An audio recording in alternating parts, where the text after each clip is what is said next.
Somos el equipo 4 y vamos a exponer el tema, bueno, vamos a platicar el tema de hidrocele y varicocele. El equipo está conformado por Guillén Pérez Estefanía, su servidor Anes Jaramillo Luis Carlos y Juárez Pérez Itzel Guadalupe. La que sigue, por favor. Bueno, vamos a comenzar con hidrocele. La que sigue, por favor. Bueno, en cuanto a su definición, tenemos que el hidrocele es una colección de líquido entre la capa visceral y parietal de la túnica vaginal y del testículo. Vamos a tener que, va a haber un hidrocele congénito o comunicante y un adquirido o no comunicante. El congénito va a ser a causa de la ausencia de la obliteración completa del proceso vaginal, y el adquirido, pues, principalmente por problemas de, bueno, por procesos inflamatorios como orquitis, epidimitis, hernias inguinales, cirugía inguinal, traumatismos y tumores. La que sigue, por favor.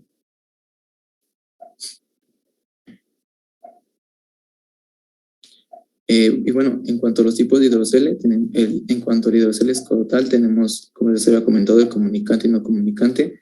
En el comunicante va a haber una fluctuación en tamaño y aumenta después de la actividad y se reduce en otros momentos. Y el no comunicante va a ser aquel que se cierra con una gran cantidad de líquido proveniente desde la misma cavidad y que en esta no logra absorberse el líquido seroso. También pues va a estar el hidrocele del cordón espermático, como se observa en la imagen, pero pues aquí el que nos compete es el escrotal.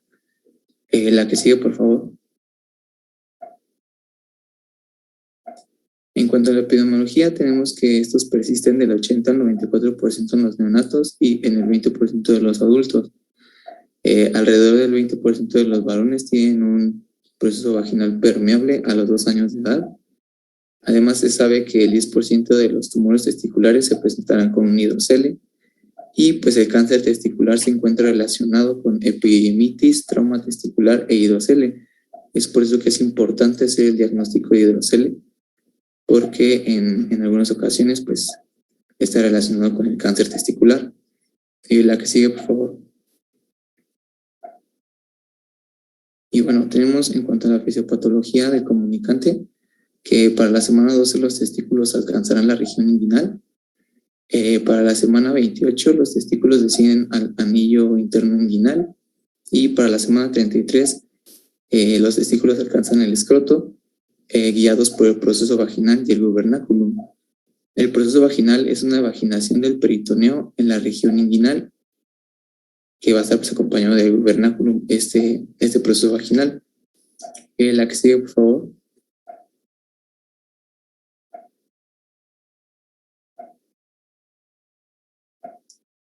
Y bueno, tenemos que para las últimas semanas de gestación, las capas de este proceso vaginal suelen fusionarse.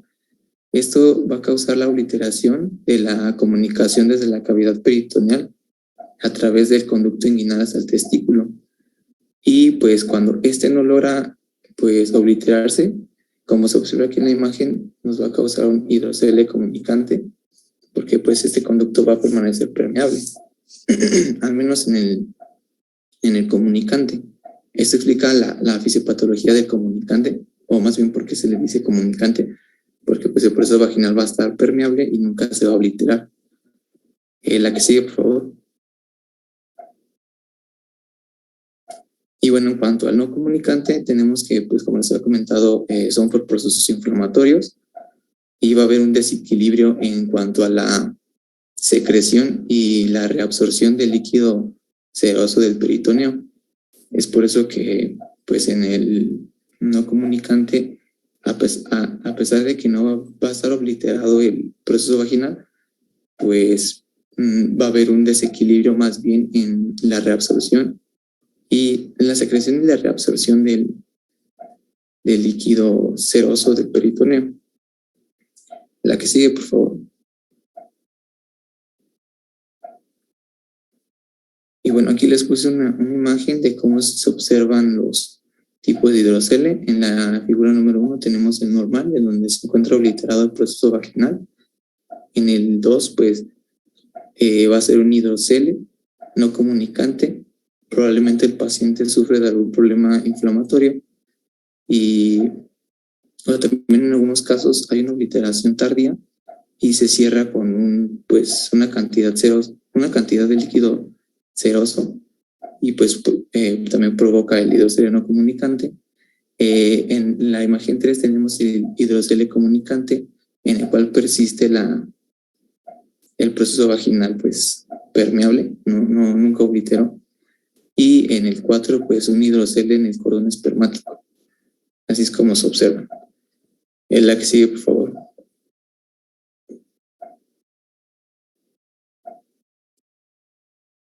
Bien, pues ya pasando al cuadro clínico.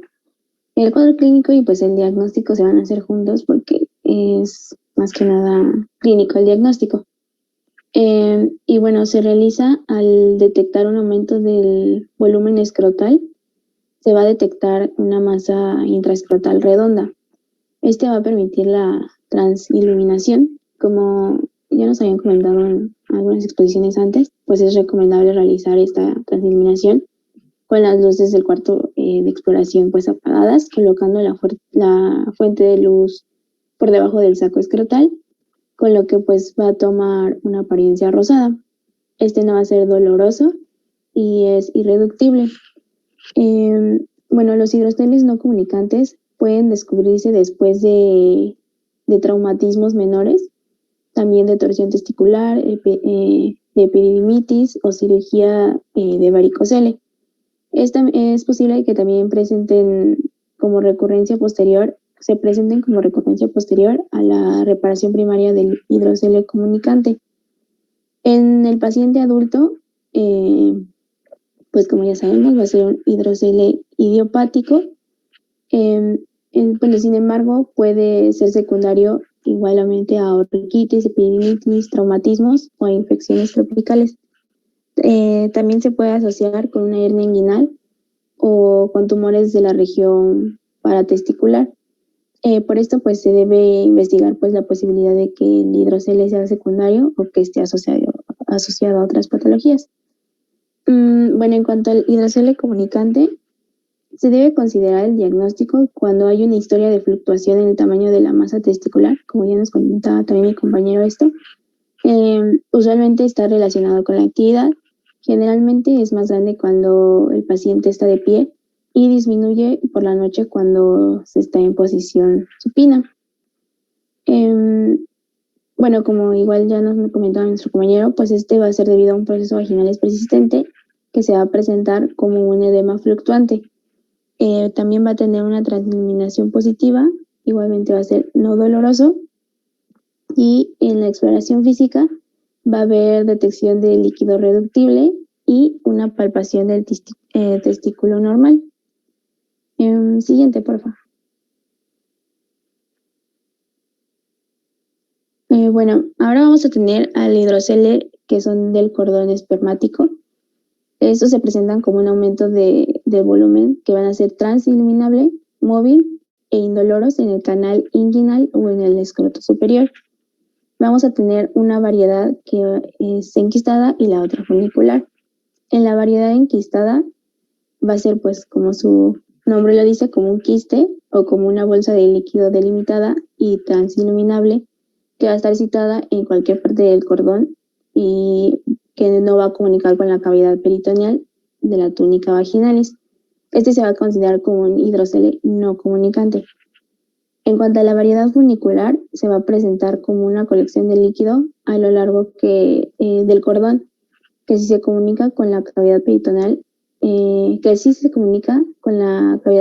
a través del anillo interno.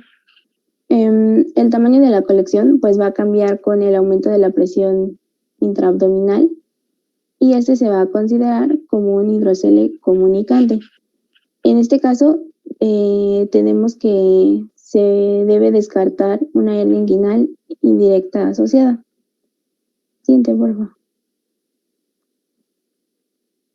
Vamos a tener también al hidrocele abdominoescrotal, que este va a consistir en una colección de líquido pues de gran tamaño que se extiende desde el escroto al interior del abdomen a través del canal inguinal. Y se debe pues sospechar de este cuando se detecte una masa abdominal que continúa con un hidrocele escrotal. Característicamente, pues se ve durante la palpación, durante la palpación el tamaño de la masa escrotal se incrementa al comprimir el componente abdominal y viceversa. Si se comprime la masa escrotal, pues aumenta el abdominal. En este hidrocele, pues se recomienda investigar la presencia también de patologías testiculares asociadas y, bueno, se debe evaluar también la posibilidad de daño por compresión a órganos adyacentes. Este se ha asociado con un uretrohidronefrosis secundaria, linfedema, apendicitis, hemorragia intralesional, criptorquidia, ectopia testicular y mesotelioma maligno paratesticular. Siguiente, por favor. En cuanto al diagnóstico, el diagnóstico del hidrocele adquirido o el de secundario se debe considerar en los pacientes que tienen factores de riesgo para desarrollarlo y que de forma aguda presentan un edema escrotal unilateral no doloroso. Y en cuanto al diagnóstico del congénito, pues se basa principalmente en la clínica por la detección del aumento igual de volumen, no va a ser doloroso y con inundación positiva, ¿no? Pero si existe cualquier duda de las características de la masa intraescrotal, debe realizarse un ultrasonido para descartar otras lesiones intraescrotales, así como son tumoraciones testiculares y atrofia testicular. Debe solicitarse cuando hay una dificultad clínica para delimitar la anatomía testicular por medio de la palpación. También cuando hay una masa testicular que no transilumina, cuando hay una sospecha de patología testicular asociada y en los pacientes que presenten hidrocele acompañado de dolor testicular o en los casos de un hidrocele adquirido. Va a confirmar la sospecha de hidrocele abdominoescrotal junto con un ultrasonido abdominal. También vamos a tener al ultrasonido Doppler testicular, que este va a ser útil como un método diagnóstico para distinguir el hidrocele secundario de un varicocele y de una torsión testicular. Aunque se mencionaba que estas condiciones por sí solas pues pueden estar acompañadas de hidrocele. Y bueno, el cirujano urólogo es el que va a decidir los casos en que sí se requiera Doppler testicular. Siguiente, por favor.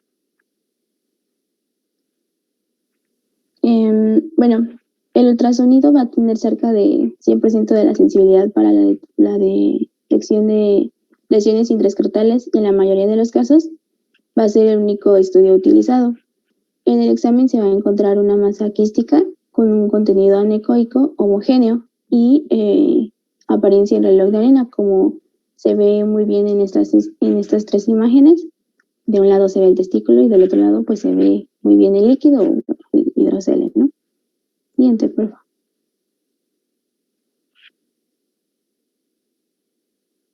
En cuanto al tratamiento, vamos a ver que es quirúrgico.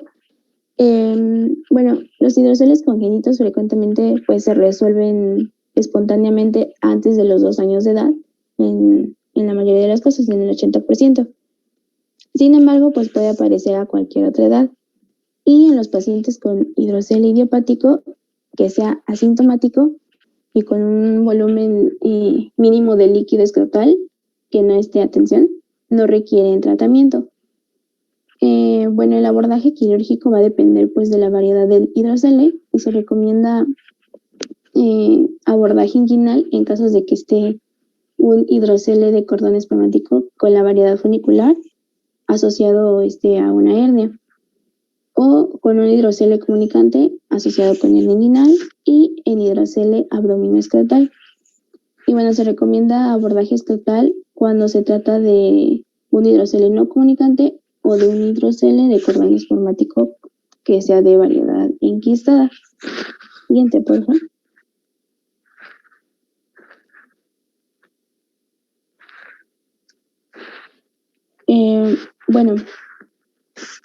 La cirugía es un recurso de tratamiento adecuado si el paciente con hidrocele, idiopático, pues no presenta hidrocele-tensión, hidrocele que ocasione dolor o que dificulte la marcha, la postura, también si está aceptado, infectado, si es de gran tamaño o es doloroso o que interfiera con las actividades cotidianas del paciente, así como sus actividades laborales, deportivas o sexuales.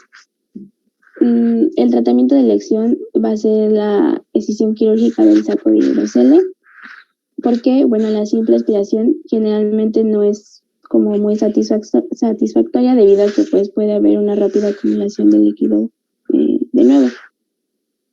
Siguiente, por favor. Bueno, en el hidrocele no comunicante, como ya lo hemos comentado, en recién nacidos y lactantes, pues es una resolución espontánea temprana, por lo que pues no requiere un tratamiento específico, solamente requieren una vigilancia. Esto, pues mientras no cumplan los criterios quirúrgicos, que son, persistencia en los niños mayores de 24 meses de edad, crecimiento acelerado del hidroceles y grandes y atención. Recuerdan que los hidroceles no comunicantes pueden descubrirse después de traumatismos, lesiones, etc. Pues estos deberán tratarse y dirigirse a la causa que los originó. En cuanto al hidrocele comunicante, pues aquí se debe realizar un tratamiento quirúrgico si está asociado con una hernia inguinal indirecta. Se realiza a través de abordaje inguinal con ligadura alta del proceso peritoneo vaginal. Siguiente. Y el tratamiento farmacológico solo es para un alivio del dolor postoperatorio y se recomienda iniciar como un analgésico transquirúrgico a la acetaminofén. Esto por vía rectal y posteriormente continuarlo por vía oral al ingreso del paciente. En ambos casos, por vía oral o por vía rectal, la dosis será de 15 miligramos por kilo dosis cada 8 horas y se ofrecerá o se dará por 3 días. Siguiente, por favor.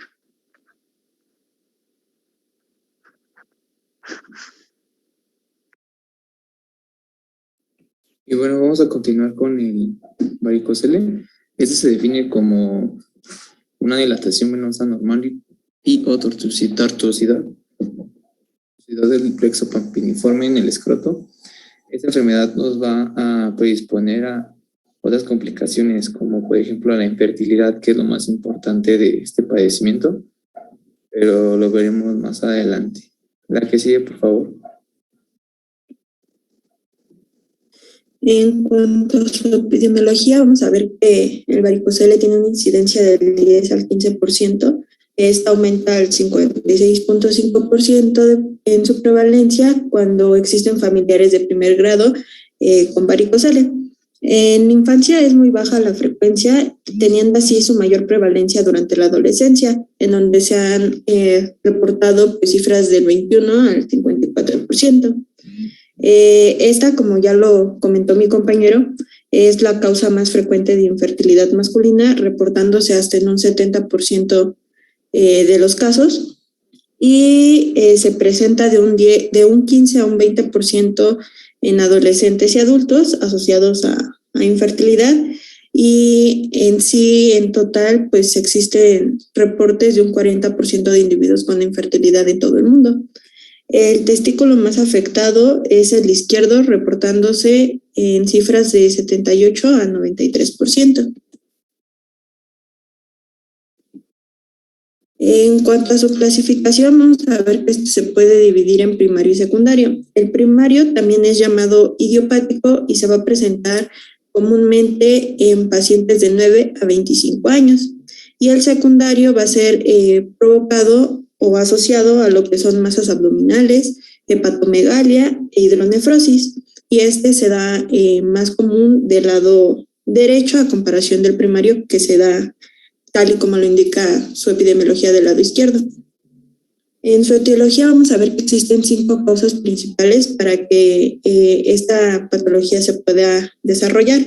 La primera va a ser que existan válvulas incompetentes de la vena de la las válvulas de la vena espermática interna, perdón. La segunda va a ser que existan diferencias de presión hidrostática, por lo cual va a provocar las mismas válvulas incompetentes desarrollando la enfermedad. La tercera va a ser que exista un aumento del flujo arterial durante la pubertad especialmente, lo cual va a exceder la capacidad del sistema venoso, resultando en una dilatación.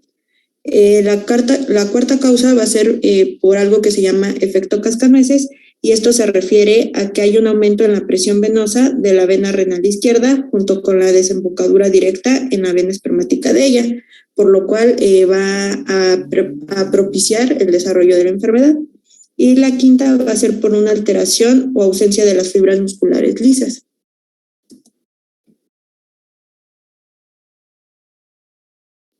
Bien, bueno, ya pasando a la fisiopatología, como ya les comentaba mi compañera, pues hay como varias causas, no se sabe en sí cómo es que se produce el varicocele, pero bueno, se puede iniciar, o una de las causas es iniciando en el plexo pampiniforme, que pues va a ser una red venosa que recibe el flujo proveniente de los testículos, y esta red se va a unir a la vena espermática a nivel del anillo inguinal interno.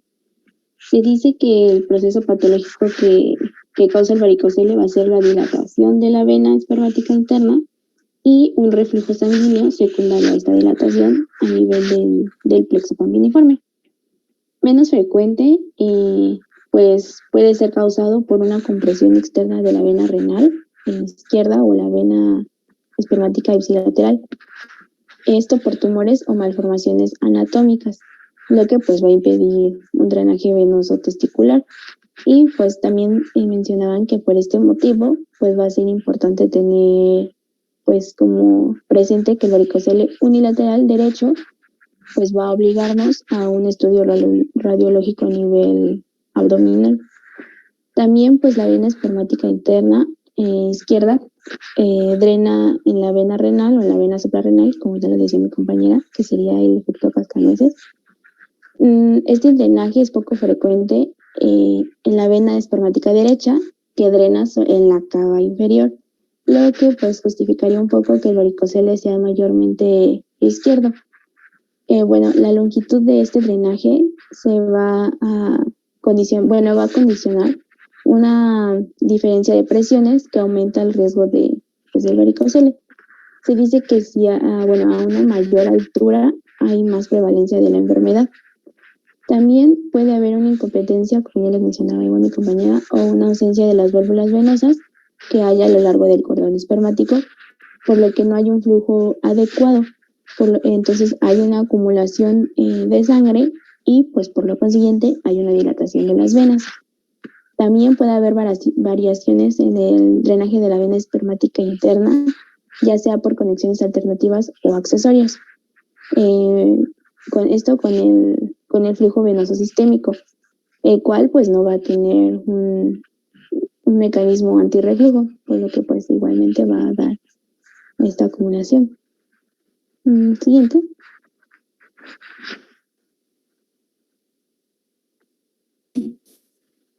En cuanto a sus manifestaciones clínicas, vamos a ver que en muchos casos esta patología se va a presentar de manera sintomática, y en algunos otros casos se va a presentar como un dolor testicular. Nos van a referir el paciente a una sensación de masa, o bien va a presentar un aumento en el peso escrotal. Es muy importante que a la hora de la exploración física nosotros le informamos en todo momento al paciente lo que vamos a realizar, y bajo también supervisión de alguna enfermera. En esta exploración física e incluso a la mera inspección general, los signos más frecuentes es de que nosotros detectemos una disminución testicular o bien el aspecto de gusanos en la bolsa escrotal. Es muy importante mencionar también que esta exploración se debe de hacer de pie y también de cúbito supino, además de que vamos a describir el tamaño y la consistencia de los testículos por lo mismo de los hallazgos. En una minoría de casos se puede presentar edema, pero este edema puede ir disminuyendo posterior a que el paciente reciba un tratamiento quirúrgico. El varicocele se va a presentar, como ya lo hemos venido mencionando, en un 90% de los casos del lado izquierdo, en un 10% de manera bilateral y escasamente de 1 a 2% de forma aislada del lado derecho. Existen grados de varicocele que se le conoce como la clasificación de Dubin y Amelar. Esa en sí nada más incluyen los primeros, bueno, del grado 1 al 3. Ahorita les voy a explicar de dónde sale el grado 0, pero el grado 1 se va a referir a un tamaño pequeño que va a ser palpable solamente con la maniobra de Valsalva. El grado 2 va a ser un varicocele de tamaño mediano que va a ser palpable en reposo o con el paciente en bipedestación. El grado 3 va a ser un varicocele visible en reposo o bien un varicocele que se va a observar a través de la piel escrotal. Y el grado 0, ese es algunas clasificaciones que lo añaden, que es llamado también grado subclínico o varicocele subclínico, que este es cuando solamente va a ser detectado en ecografía y pues asimismo va a ser imperceptible durante la exploración. Vamos a ver que como auxiliares diagnósticos para el varicocele, pues es principalmente son recomendados por ser no invasivos y el primero es el ultrasonido convencional del testículo y es muy recomendable ya que tiene una sensibilidad del 98% y una especificidad del 100%. Es muy importante recalcar que los hallazgos ultrasonográficos en el varicocele pues van a corresponder a que se puedan encontrar estructuras tubulares anecoicas tortuosas, que exista la presencia de 2 o más venas en el plexo pampiniforme, o bien que se tenga un diámetro de 2 a 3 milímetros con la maniobra de Valsalva o en posición de bipedestación. El ultrasonido por lo general empieza a detectar el varicocele cuando tiene un tamaño mínimo de 2 milímetros. Entonces, en este ejemplo vemos en la imagen una ecografía de varicocele en el que se puede apreciar unas dilataciones superiores, que estas aumentan a 3 milímetros, como se puede ver de este lado derecho, que van a aumentar con las maniobras de Valsalva. Otro estudio va a ser, como les comentaba, el ultrasonido Doppler a color. Tiene una sensibilidad y especificidad del 100%. Va a determinar aspectos tanto anatómicos como funcionales. Con esto me refiero a que nos va a dar la funcionalidad en tiempo real, ya sea circulatoria, de reflujo vascular, y esta se puede estar incrementada como en el anterior con la maniobra de Valsalva y se van a clasificar en 3 grados de reflujo, que puede ser el estático. Aquí me equivoqué, escribí 2 veces estático, pero es estático, intermitente y continuo. La prueba se va a considerar positiva cuando el reflujo dure más de 2 segundos en la porción escrotal, inguinal, pélvica o abdominal de la vena espermática interior. También va a considerarse positiva cuando exista una dilatación de la vena espermática interna o bien cuando exista una red venosa colateral. Aquí en estos ejemplos, en la imagen del lado izquierdo, que es la de aquí, en el esquema A, nos muestra un varicocele extratesticular en escala de grises, donde se van a observar las venas del cordón espermático dilatadas. Y en el B va a mostrar el varicocele extracelular, pero con la maniobra de Valsalva, observando el flujo venoso, que son esta escala de colores, y pues con la misma dilatación de las venas que va a ir aumentando por la maniobra. En la imagen del lado derecho, en la figura A, es el varicocele intratesticular, igual primero en la escala de grises, y se va a caracterizar por la vascularización de estructuras hipoecoicas, que estas van a ser tubulares en el interior del testículo. Y en la B, pues nuevamente vemos cómo va a aumentar en primera instancia pues el diámetro y cómo vamos a ver el aumento también del reflujo. Para el varicocele se puede también clasificar en varios grados, como se los voy a ir platicando. El primero puede ser en función del tiempo del reflujo. El grado 1 va a ser cuando el reflujo sea inferior a los 3 segundos durante la maniobra de Valsalva.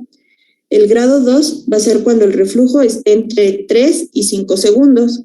Y el grado 3 va a ser cuando existe un reflujo por encima de los 5 segundos. También se puede clasificar de acuerdo al calibre de las venas del varicocele. El primero va a ser cuando los calibres máximos estén entre 2 y 4 milímetros. El grado 2 va a ser cuando existan calibres máximos de 4 a 5 milímetros. Y el grado 3 van a ser aquellos calibres que sean de más de 5 milímetros. O bien lo podemos hablar hemodinámicamente los varicoceles, ya sea por un reflujo de tipo stop o un reflujo de tipo shunt. El primero se va a reportar en el 14% de los casos y este nos indica que es por una insuficiencia valvular de la vena espermática. Y esta se va a hacer visible, pues como en la mayoría de los casos, por la maniobra de Valsalva, donde el flujo retrógrado va a ser detenido por las válvulas del plexo pampiniforme, y esto va a ser por encima de la comunicación de las venas cremasteriana y deferencial. Y el tipo shunt se va a presentar en más casos, en el 86%, y este nos va a hablar de una insuficiencia de ambos sistemas venosos. Esto también durante la maniobra de Valsalva, y nos refiere a un flujo retrógrado que va a ser persistente, continuo, y va a tener una manifestación gráfica de señal lineal que va a durar de más de 2 segundos. Otro estudio que es más que nada complementario, podemos hacer una espermatobioscopía. Esta toma debe de realizarse en 2 muestras en diferentes momentos, y los hallazgos más frecuentes que se pueden encontrar va a ser oligoespermia, astenospermia y teratoespermia. Mencionado en las bibliografías, no es tan común, ya que puede haber anomalías o puede estar todo normal. Es más que nada más como un complemento y no como una base para determinar el diagnóstico. También... Siempre y cuando el paciente esté en tratamiento por infertilidad. Si está por infertilidad, debes de descartar varicocele. Esa sería la indicación. Muy bien. También vamos a ver que se puede realizar la transiluminación, como le mencionaba en mis compañeros en el tema de hidrocele, ya que se puede presentar como una recurrencia de hidrocele, una complicación más que nada en un varicocele, pero aquí vamos a ver que si la transiluminación va a ser negativa, es decir, se va a ver de manera opaca. También se puede realizar una venografía, pero esta más que nada es considerada estándar de oro, pero para el diagnóstico se puede ocupar como diagnóstico, como un plan quirúrgico, o bien cuando exista una recidiva de varicocele, que esta ya sea recurrente. En las imágenes que yo les coloco, pues en esta imagen se muestra una venografía por un tratamiento endovascular, es decir, esto ya es por recidiva, y en la imagen de aquí en medio superior va a indicar la presencia de COIS, que esto se los voy a explicar también más adelante en el tratamiento, que va a ser como una espiral metálico que se usa para varicocele, es decir, por una embolización radiológica, que esto pues más adelante se los explico. En cuanto al tratamiento, vamos a ver que puede ser tratado de distintas modalidades, ya sea un tratamiento quirúrgico abierto, un tratamiento laparoscópico o un tratamiento radiológico, y para ello las indicaciones terapéuticas de varicocele va a ser cuando existe un varicocele asintomático, cuando exista una disminución del volumen testicular, cuando estemos hablando de un varicocele grado 3, cuando sea un varicocele bilateral palpable y cuando sea un varicocele que presenta alteraciones de parámetros seminales, es decir, que esté asociado a una infertilidad. La cirugía abierta va a ser el tratamiento más común y de más fácil acceso al varicocele. En la intervención quirúrgica, pues esta se va a basar en varias técnicas. La primera, o en especial todas las cirugías, van a estar relacionadas por el propósito que va a ser la ligadura oclusión de las venas espermáticas internas, lo cual puede hacerse en distintos niveles. En primera instancia, pues vamos a ver la ligadura inguinal, o también conocida como de Ivanišević, por la técnica que se utiliza. Y esta técnica es muy factible, ya que en algunos casos se ha demostrado que las ramas que quedan sin ligar pueden presentarnos recurrencias. Esto ocurre en el 13% de los casos. También se puede hacer mediante la técnica de Marmar, o llamada ligadura subinguinal, que esta se considera un poco más de elección por presentar menos dolor, una recuperación más rápida y permite una preservación tanto arterial como una menor recurrencia, como lo vemos aquí, que es del 0 al 4%. Esta se va a realizar una incisión de 2.5 a 3 centímetros por encima del anillo inguinal o sobre este, y se va a aislar, lo que se pretende es aislar el cordón espermático con una apertura de la fascia del oblicuo externo, para así poder realizar de manera más eficaz la ligadura de las venas. Otra técnica va a ser la ligadura suprainguinal. Esta es la técnica de cirugía abierta, o también puede hacerse mediante un acceso retroperitoneal, o también llamado técnica de palomo, que esto es más guiada hacia una técnica laparoscópica. La suprainguinal se va a hacer una incisión que va a dividir el músculo medial de la espina ilíaca anterosuperior. Esto para poder tener un mayor acceso, y lo primero se va a identificar el peritoneo y se va a movilizar el haz completo para que así se tengan expuestos los vasos espermáticos y se puedan aislar, y posteriormente colocar clips para detener el reflujo de que se está teniendo por el varicocele. En cuestión de recurrencia, pues estos dos procesos, estas dos técnicas van a tener una recurrencia aún mayor a las anteriores, que va del 14.97, que ya es casi 15, al 29%. Y otro método de tratamiento va a ser la embolización radiológica. Esta corre el riesgo de tener un 13% de fracaso, ya que es relacionada a las imágenes que les mostraba en diagnóstico. Esta se va a considerar como una opción terapéutica para el tratamiento, corriendo el riesgo de su recurrencia, y los pasos a seguir va a ser, por ejemplo, en la figura A, nos muestra una caterización supraselectiva de la vena espermática del lado izquierdo, que se va a seguir una trayectoria hasta llegar al canal inguinal. En la figura B y C nos muestra cómo se está implantando el COIS, que les mencionaba que es un espiral metálico esperando llegar hasta donde está todo el reflujo, para así dejar ahora sí que esta espiral y poder darle un buen flujo a las venas. Además de que también lo importante es de que se lleve un control post-tratamiento, ya que en algunos casos, pues como les comentaba, tienden al fracaso por alguna mala colocación o porque el espiral no se instaló adecuadamente. También se tienen que tomar en cuenta las complicaciones tanto postquirúrgicas como el desarrollo de varicocele. Esta más que nada es posterior, como les comento, al tratamiento quirúrgico, ya que los pacientes pueden presentar alguna infección, bien pueden desarrollar hidrocele, puede haber una recurrencia, como ya hemos visto, pues las tasas son altas. También en muy raros casos se puede dar una atrofia testicular, y puede haber adormecimiento escrotal o dolor crónico debido al tratamiento quirúrgico. Y eso sería todo. Muy bien, traen bonitas imágenes, buena bibliografía. Nada más un complemento brevísimo. En los niños con hidrocele, por favor, padecimiento metabólico asociado, hay que descartar hipotiroidismo. ¿De acuerdo? Y el tipo de hernia asociada es la indirecta, precisamente la que comunica a cavidad abdominal. ¿De acuerdo? Niños doctores. Sí, doctor. Sí, doctor.